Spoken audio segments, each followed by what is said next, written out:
Hello guys, welcome to my channel, and because you tapped on this video, I think you're interested in how is it to live in London, the capital of the Great Britain, how the Queen is doing and all that. So in today's video, I'm gonna discuss with you the fact that I've moved to London, now I live here, and I'll walk you through all the expenses, I'll walk you through how is it, what are the pros and cons of living in London, because personally, before moving to London, I had a lot of questions and I didn't seem to find any content on this topic, only a few videos, and they were really old videos, like 5 years ago, and it's absolutely different now and 5 years ago. Even the people, the prices, London in general, it has changed a lot. Today we're gonna talk about the living expenses in London 2020, and I'll walk you through my apartment obviously, and how much I pay for everything, and how much it would potentially cost you if you're thinking to move to London. But before moving on to that part, please like, subscribe, and drop a comment down below if you've got any other questions about London, about my life here, about my apartment that you're about to see, and everything. Let's jump into it then, guys.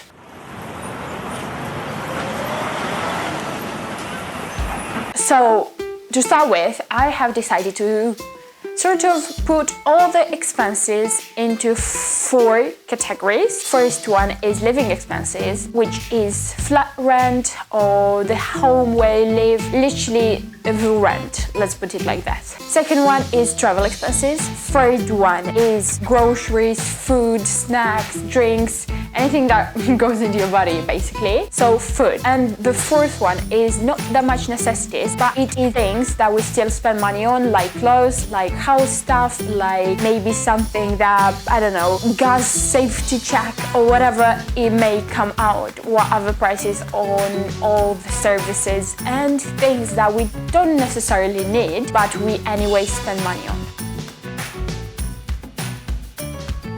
Alright, so first one, the biggest expense is rent. And I know if you come from any other part of the world where the rent isn't that expensive, you'll think rent in London is astronomical. And I thought so too.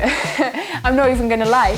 I come from a country where rent isn't that expensive, and generally the rest of Europe rent isn't this expensive.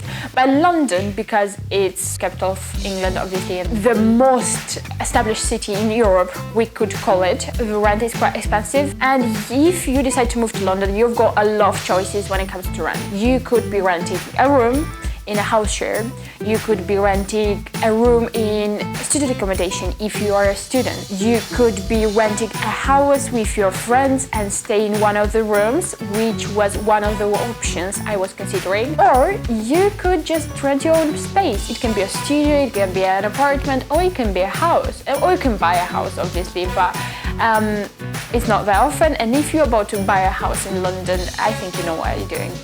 And you don't need to watch this video necessarily. Alright, so I went with renting on my own. I actually was supposed to live with some of my friends, but it didn't work out because they didn't come to England. 1-bedroom apartment, it's really gorgeous. It has a living room, it has a bathroom, it has a kitchen, it has 2 storage rooms, it has a huge balcony.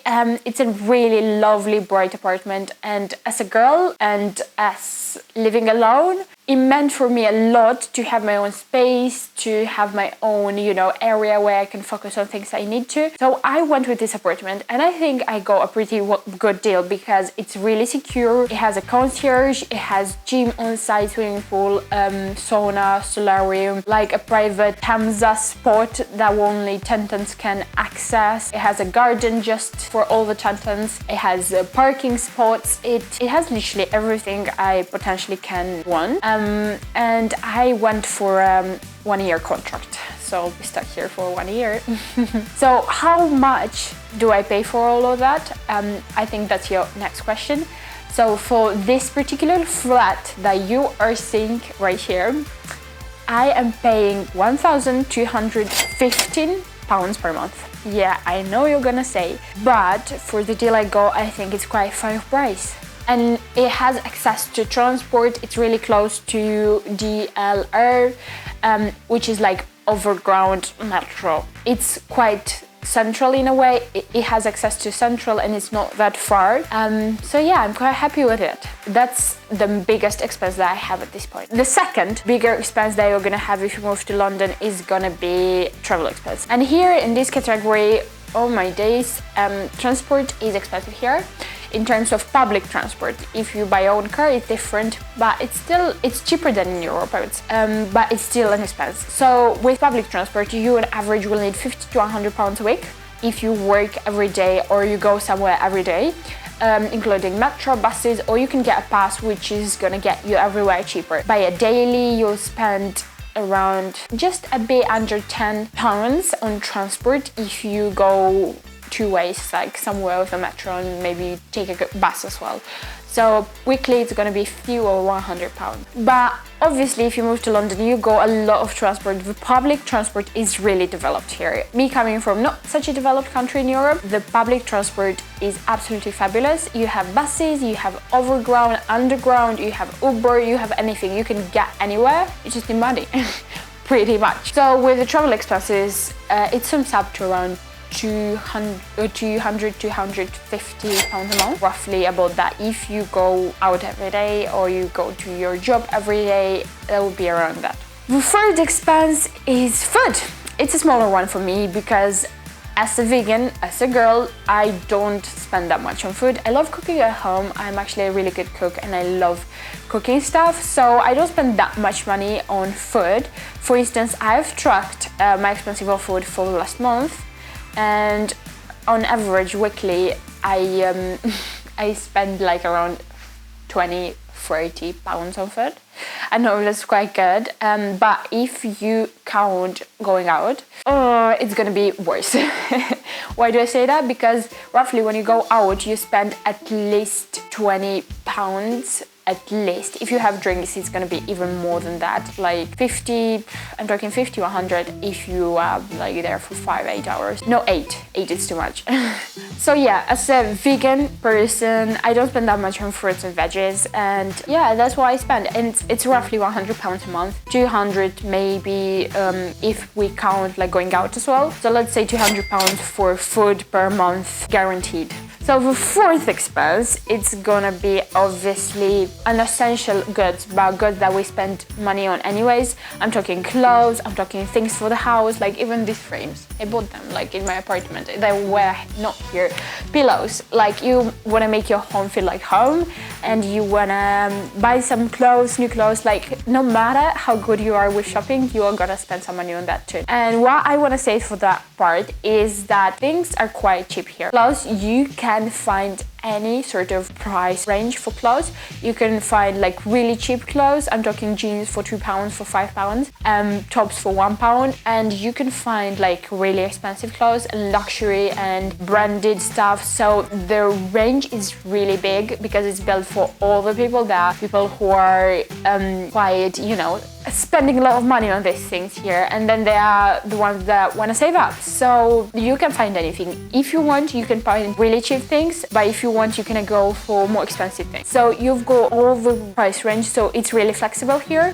If this month, let's say you don't want to spend anything, not much on expensive stuff, you are gonna find a way to spend less because of the options. There are millions of options here, so it depends upon your budget.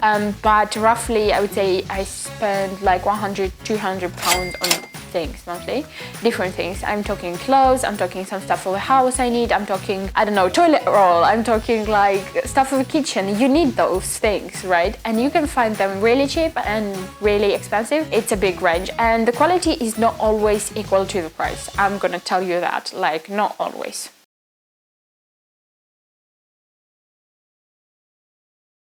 Okay, so to sum up all expensive, on average, I spend around £1,513 monthly living in London. It can be different for you because you might eat more or whatever, but I'm telling you my expensive, like currently 2020, that's what I spend on. So if you're thinking to move here, you have a rough idea of what it's gonna cost you. It can be less if you pay less for rent. Definitely the biggest expense here for me is rent. But if you work in London, it's not such a big number for people working here because the salaries are quite big in comparison with the rest of Europe. If after this video you're thinking whether you want or you don't want to move to London, I would really advise you to do, because honestly, on my own experience, it has been a life-changing thing. I feel like home here, that's my home. That's the only place where I feel good. I feel like I am home, right? And it changed me as a person only in good ways. If you're worried about weather, yeah, it can be bad, but at the end of the day, it's not that counts.